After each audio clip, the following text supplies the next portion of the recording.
Welcome, welcome, welcome to another edition of Quiet Please, the golf podcast. I am Alan Depew, and our panel, albeit a little smaller tonight, it's 4th of July week. We're recording on Thursday evening after a very long weekend. But I do have joining me, as always, Andy Hydorn. Hello, Andy. Hello, gents. A little bit of big three golf tonight here. Little big three going out in threesomes tonight, and rounding out our threesome, he is Mr. Little Linksters. He is an author on all kinds of things golf. Brendan Elliott. Hello, Brendan. Good evening. Good evening.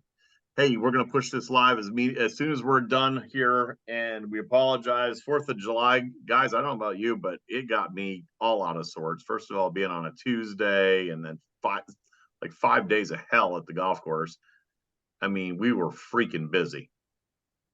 How was your 4th? It was a little odd this year being on a Tuesday, you know? Yeah. I mean, it's like that weekend is seemingly a long weekend, but then, people are working on Monday and taking Tuesday off. It's a weird week for sure. It was a really weird week, and I'll tell you, I didn't even have time to eat a hamburger and a hot dog. I think I may have one, but that's probably not a bad thing, right, Brennan? No, it's not a bad thing for any of us, right? How was yours though? All good? I shipped the wife and daughter off to New York City for a couple days. Nice. And then I'm like, you know what? I'm gonna get rid of the boy too. So I sent him to my parents to watch fireworks. So I just chilled by myself, me and the dog. That was my 4th. You know what? Sometimes you got to do that. Every married American man wishes for a 4th of July like that. That's right. I love you, Melissa, by the way, if you listen. Disclaimer, that was all meant to be adjusted. Like I said, Friday was nuts. Saturday, Sunday, a little bit of a lull, but then July 3rd was absolutely insane. We did record revenue, and I'd be interested if other people that are in the golf industry, how I've been hearing numbers are still up.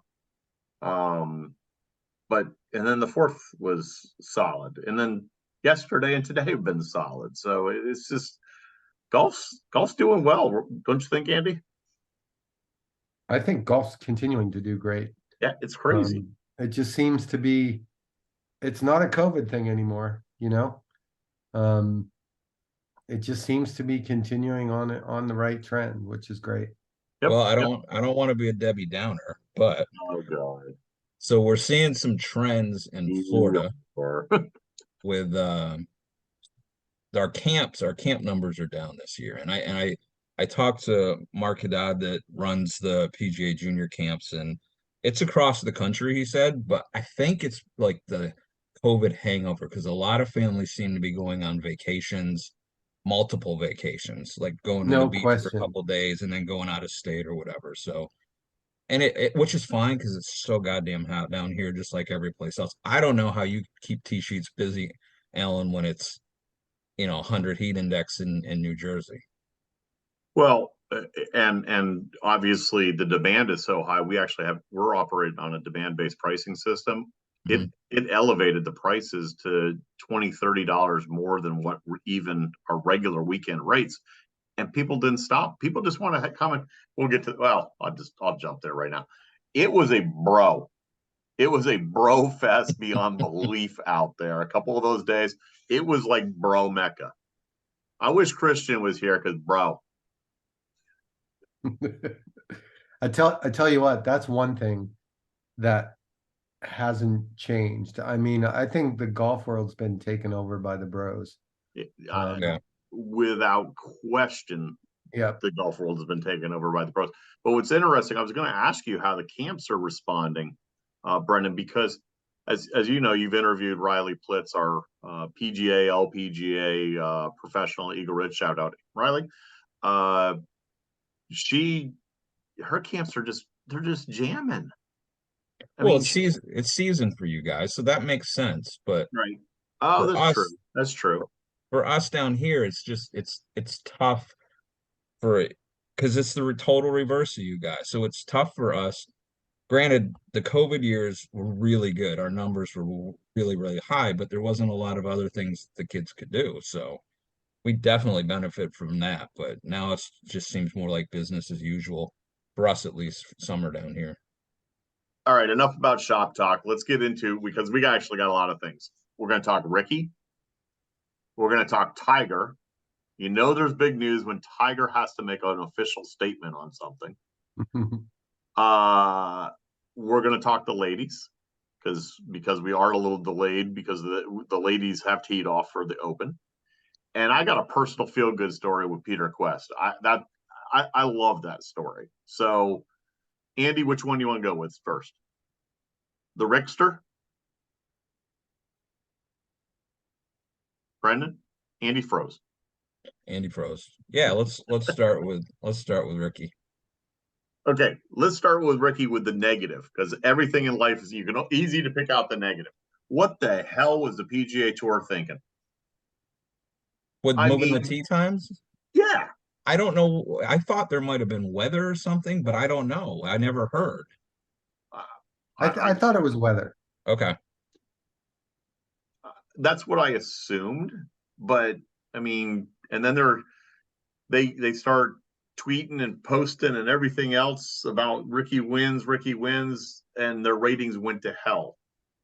If I'm Rocket Mortgage, I'm gonna be like, come on, guys, what did you just do? Yeah. I tell you, to me, the really interesting thing about the way that whole thing played out. So we're on our group text, and you guys are texting Rickie, and I think I was on the golf course, and but I was going to go back and watch it later. So I know Rickie won, but I want to watch it anyway because I'm just that kind of guy, right? And so I'm watching it, and it's amazing that coming down the stretch, Rickie made all the wrong moves. Like everything that I'll finish it. Everything that he should have been doing, because guess what? I was just about to say this also. I didn't get to watch it I didn't get to actually watch the telecast because the telecast was we were crazy, right? So I come home that night and I sit down on the couch and I may have poured a Jameson that had no bearing on the outcome of what I was going to say. maybe I literally am sitting there going, he wins this thing?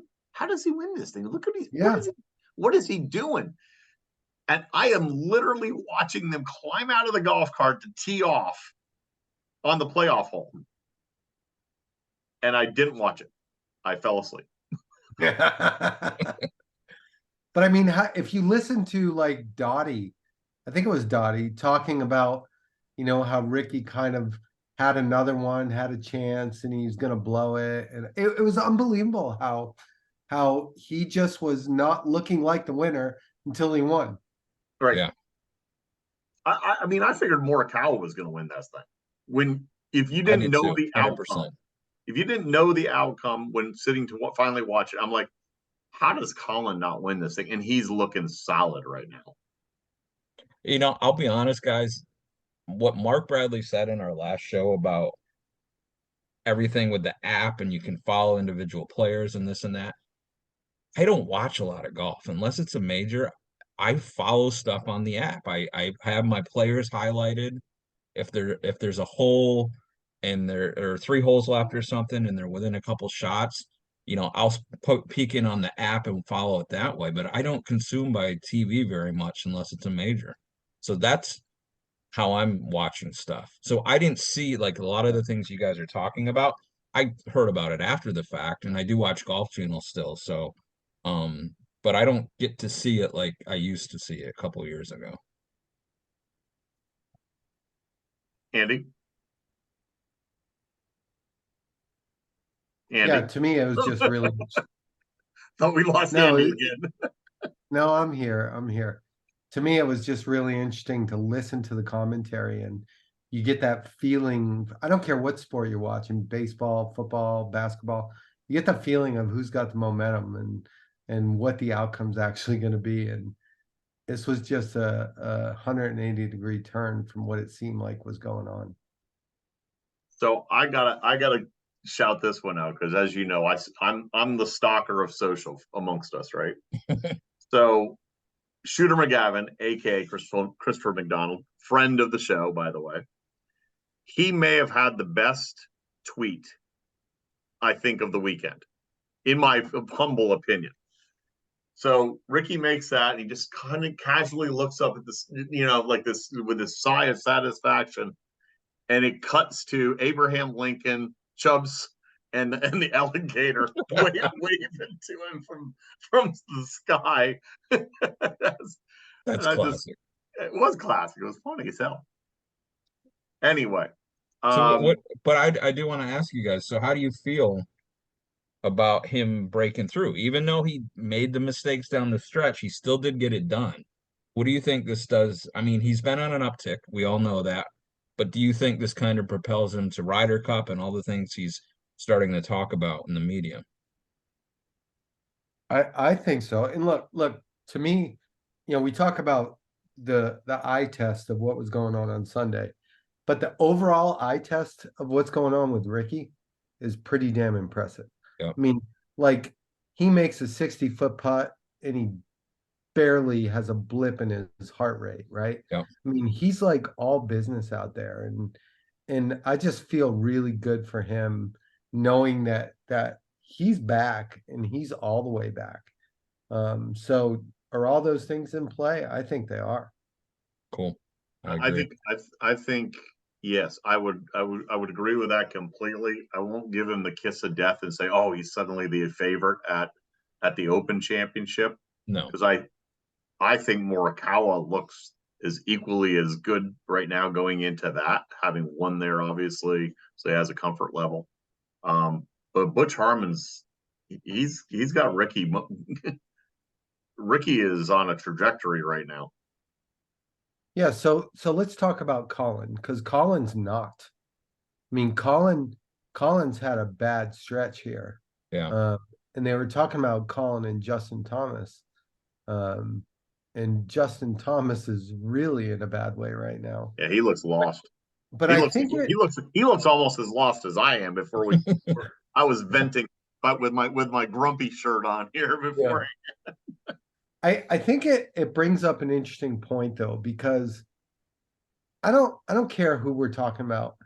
At a specific point in time, everyone seems to go all in on player A, then all in on player B. It wasn't that long ago before everyone was picking Justin Thomas as the favorite for every major. Yeah. Every major. Yeah. And now Justin Thomas, he was like 14 over in the US Open in the first 36 holes. I mean, like, he's really struggling. And, I'm not saying John Rahm's struggling, but Rahm was that guy that was the favorite in every major. Scotty was that guy that was the favorite in every major. It's just it's just interesting the way that whole thing works and the way everybody launches someone to the forefront because of what they did today, thinking that it's going to last forever and they're on top of the world. But if you dive a little deeper into that, if you look who's leading at the Deer right now, Jonas Blix, like, he hasn't even been on the radar in years, and he shoots 62. I know. So it could be someone like him that has been way outside the top 125 for years, or it could be the number 2, 3, 4, number 1 player in the world.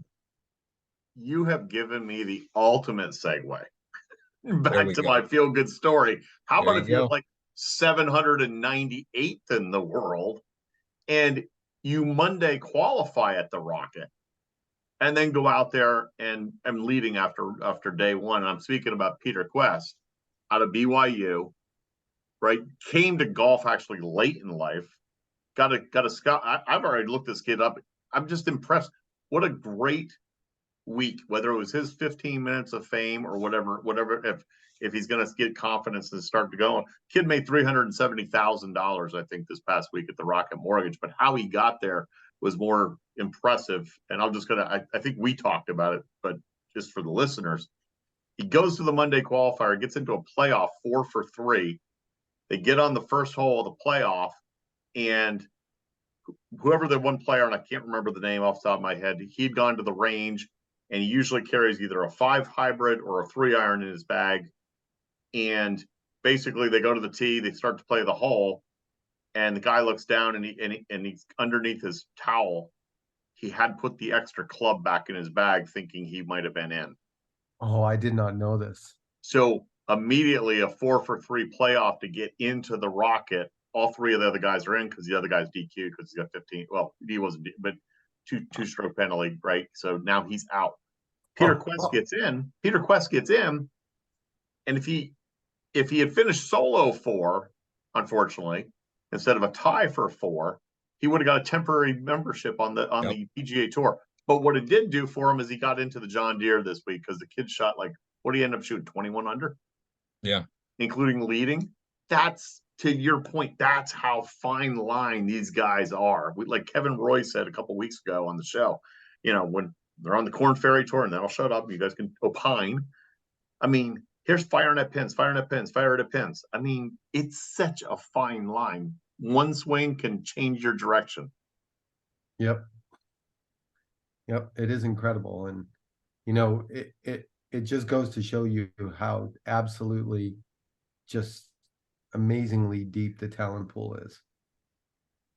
But at the same time, when you get guys that separate themselves, like Scotty and Rory and Rahm, even though there's been some fallback, it just makes you realize how good these guys are when you can get stories of guys going into the 1,000th in the world ranking, having their moment in the sun. It is amazing. I mean, I think Scotty has a record going of top 10 finishes that's like ridiculous, or maybe it broke recently. I don't know, but I mean, like his playing record is just amazing in the last whatever year period of time. But yeah, you're right, Brendan. Those guys who are at the top, it just shows you just how amazingly successful and better they are than the rest. And it's not just these collegiate kids that we get to see that, in a major like a Sam Bennett, who's actually been doing pretty solid the last couple of weeks. It's not just those. Like, I'll go back to Sam Ryder. In high school, he started playing at like 6, well, taking it serious at 16. 16's pretty damn late. Yeah. And Right. playing at Stetson, that's a powerhouse golf school.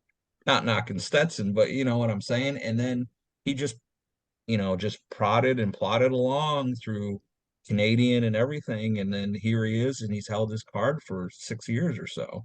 Well, And then let me throw this one in because I literally just saw this before we hopped on here to record. Brooks called out Matt Wolf. I read that. Yep. And Matt Wolf, obviously, hey, I'm out here just trying my best, but he called him out and something to the extent of what a waste of talent. That's not fair. That's not fair to me because it's been documented in that he's had some struggles, and that personally was something that I took offense to because I know about personal struggles, and when somebody can't identify that or doesn't have the sympathy for someone that's going through something like that, that was not cool of Brooks. And I get it though, like they're on the team together, he's the team captain. But pull him aside. Don't say it, and Brooks doesn't have that capacity to hold back and not say something. But I got to be honest with you though, reading that, I kind of got the feeling that there's a WWE sort of feel to all this. Because they're, and I'm being serious too, because I hear you. They're trying to create this team concept, the team, like I've been saying for a few months now, that's their business model, right? Yeah. So if he's shedding light on the fact that he's the captain of the team and he's putting some heat on one of his guys, it's got a little bit of a theatrical kind of feel to it for me. As in scripted, or I wouldn't say scripted, but I would say scripted. Is that another segue? I would say narrative. I hear you. Yeah, I would agree with that for sure. Would anybody else be on a narrative or have a script that they should be following? I don't know. What are you alluding to, AD? I don't know. Andy? You're the man that's all over this kind of info. Yes, I am the live arm of Quiet Yes. Please. Andy Hydarn with the live report. So our esteemed colleague, Mr. Elliott, was passing around an article that kind of showed some documents that were basically a script for what Tiger Woods would say to players at a closed players meeting. And Tiger felt so strongly about it that he came out and denied that he knew anything about it, or certainly that he never had said those things or participated in preparing those things to be said. So my first instinct, because I'm always got my bullshit meter on high, was that the documents might have been fake. Well, it turns out that those documents were part of the record that was part of the lawsuits.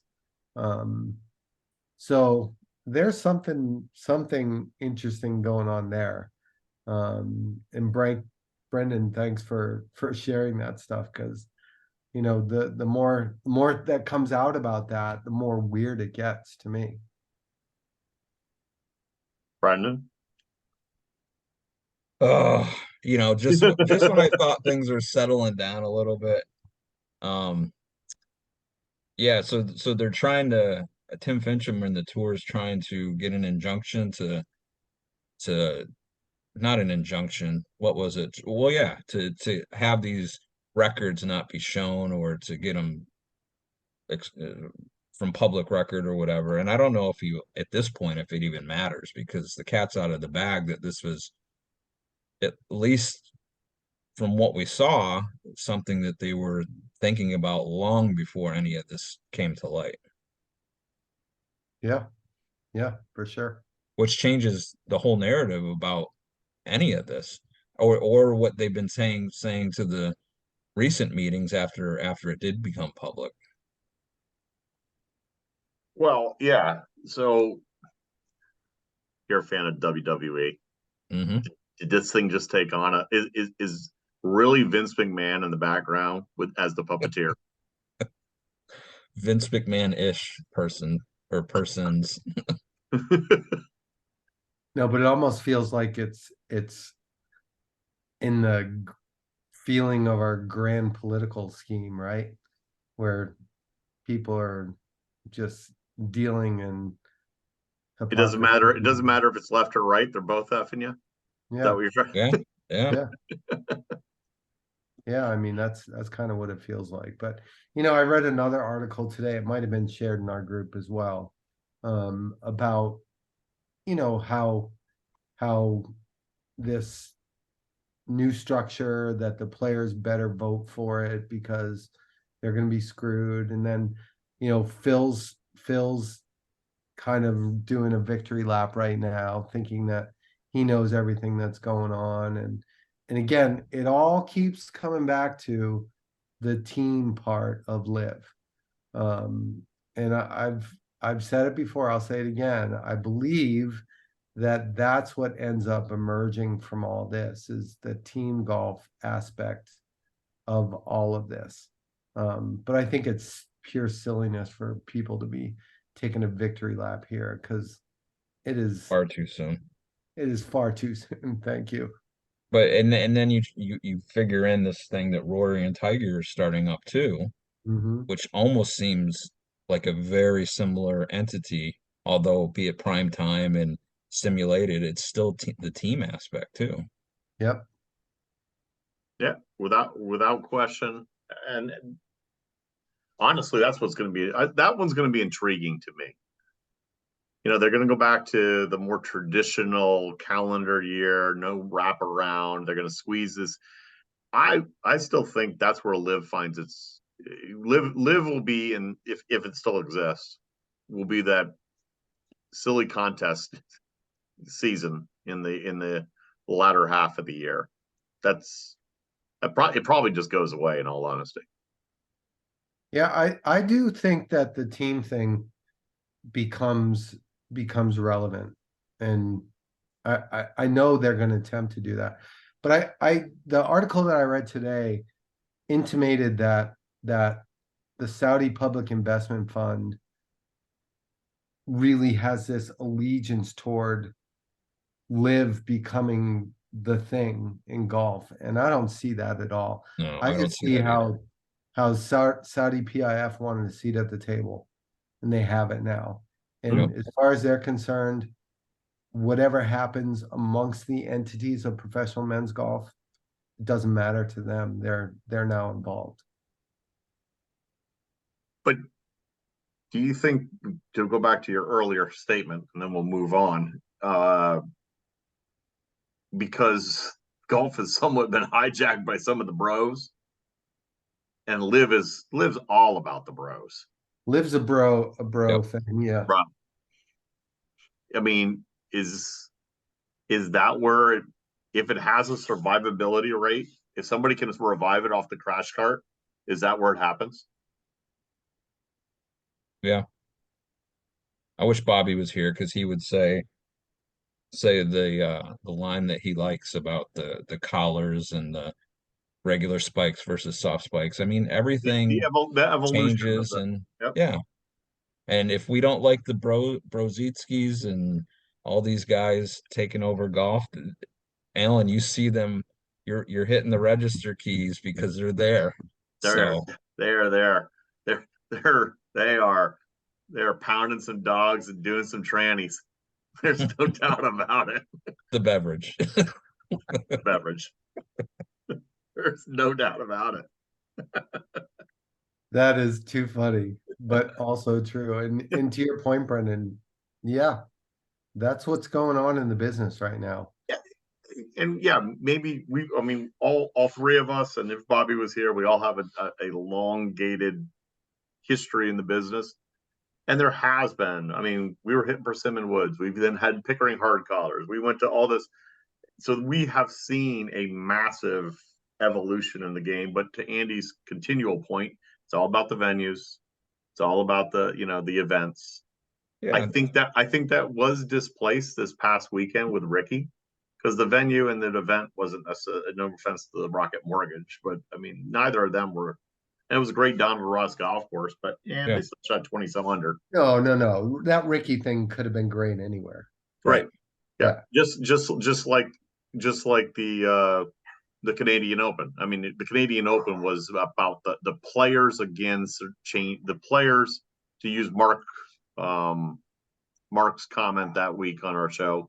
The players save the game. That is, it all comes back to the players. Yeah, but the Canadian Open, all of the hype about the Canadian Open as it played out was because a Canadian won his national championship. So it was the event.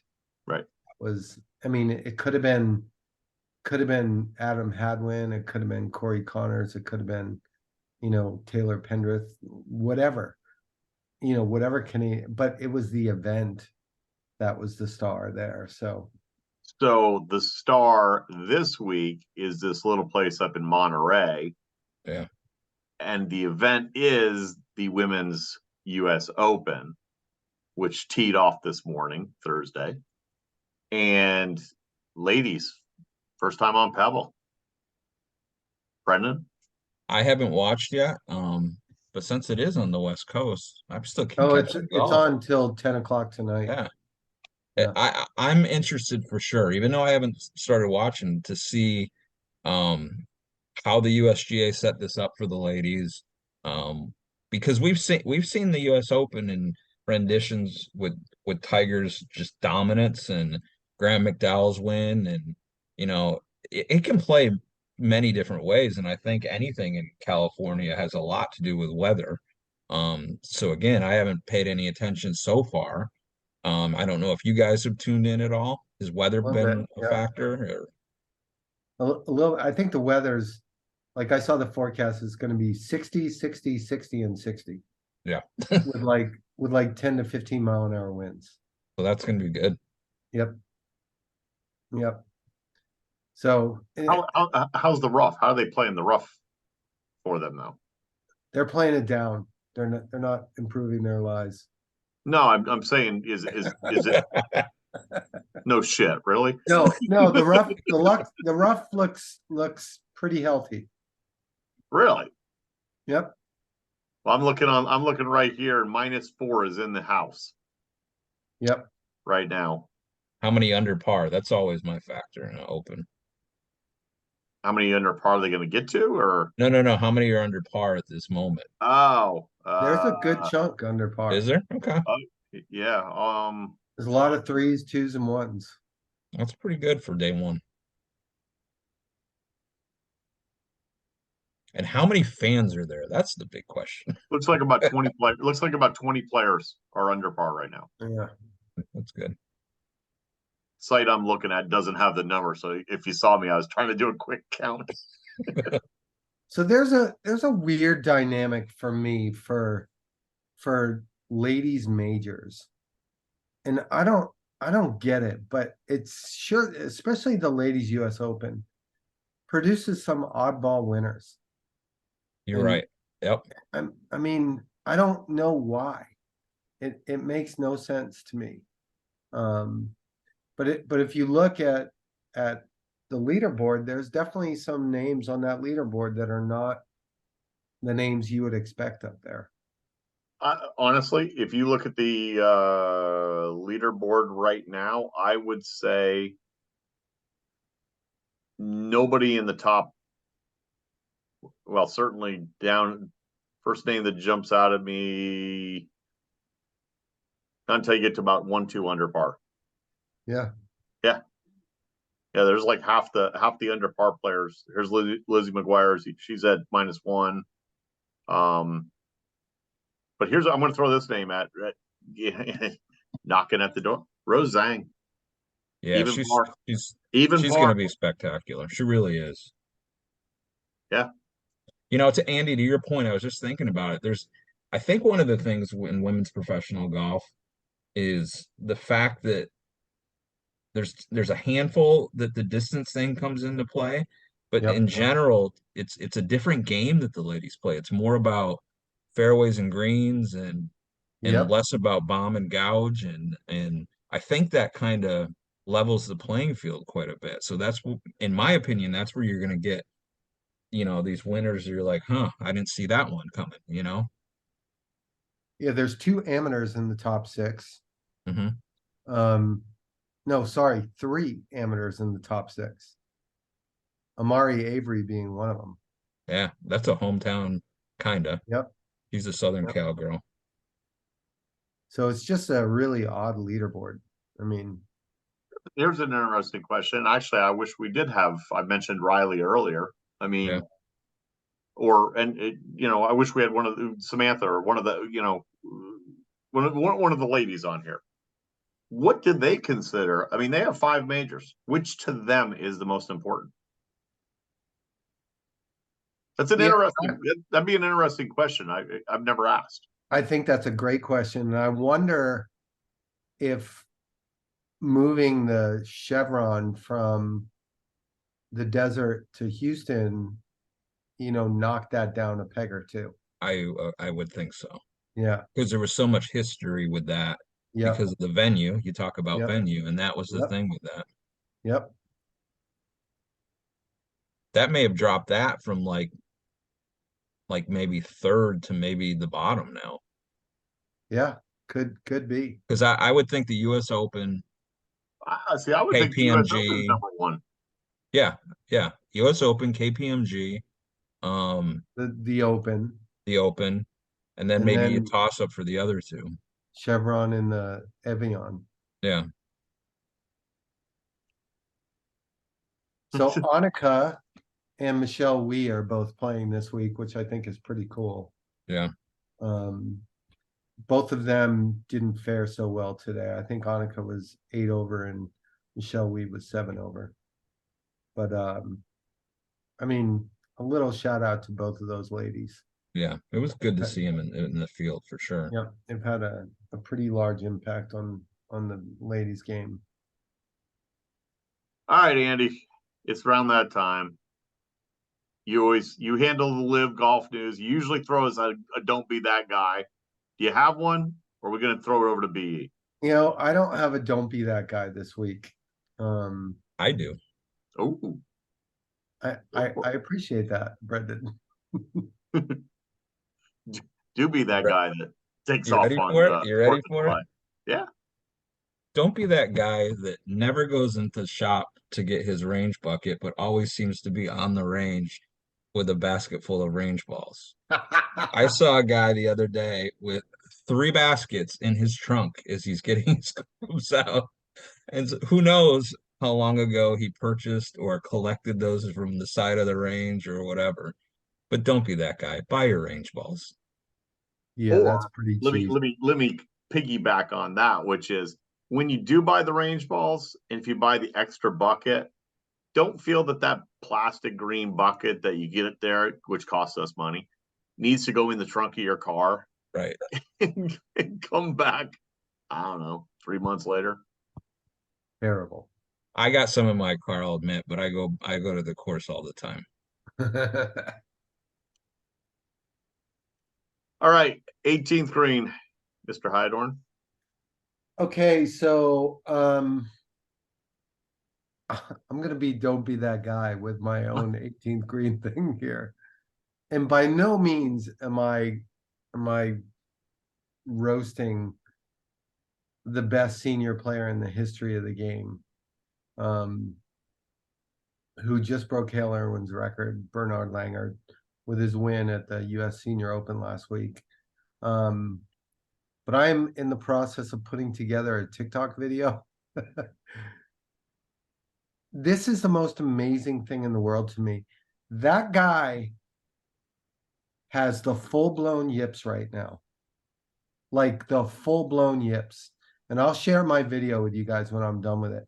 His hands are shaking all over the place on all of his putts. He's yipping full swings. I mean, it is unbelievable.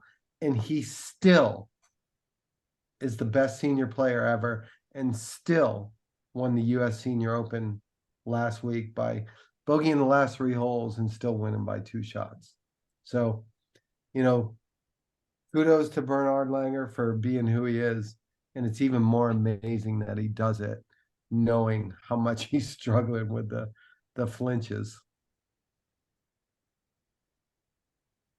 BE. So I was gonna just go back to what we were talking about a little bit earlier as my final thought. With all the changes and the different evolutions that golf goes through, it still comes back to the game. And that's one thing that we can always know about golf is we talk about venues, as Andy is a fan of, and I am too, and I'm sure you are, AD. But we talk about the players too. Rickie winning last week. I don't care if you're a bro or a boomer or anywhere in between. Seeing stories like a Rickie or a Monday qualifier, it comes back to the game of golf and these guys golfing their ball. So whether you got, that strap on your sunglasses and you're drinking, watching the tournament, or if you're a quiet please traditionalist, golf is golf, and we can all enjoy it. Yeah, great point. I echo that. I agree. And mine is actually a sad one, which I just found this story and I decided to share this. When you're 20 years old, you're playing your first US Open. I'm not even going to tempt her name. She's from Thailand. Don't use your rangefinder and get DQ'd 3 holes in. Oh, damn. Are you serious? 3 holes in, first US Open ever, DQ'd. Don't use your rangefinder. So How do you not know that? Mm. In your caddy? Come on. the caddy apparently used it like 4 times. Can we talk about how they all should be able to use those damn things though? Well, and actually that's where I was going. Yeah, I'd rather see him get rid of the whole, the greens guides and use the, put the challenge of the game back into putting. Yeah. And then who cares if maybe hell the rangefinders may speed up play. 100%. 5 hour final round of the Masters, just saying. But That's all I got. Anything else, boys? Big three golf. Big That's three right. golf. There you go.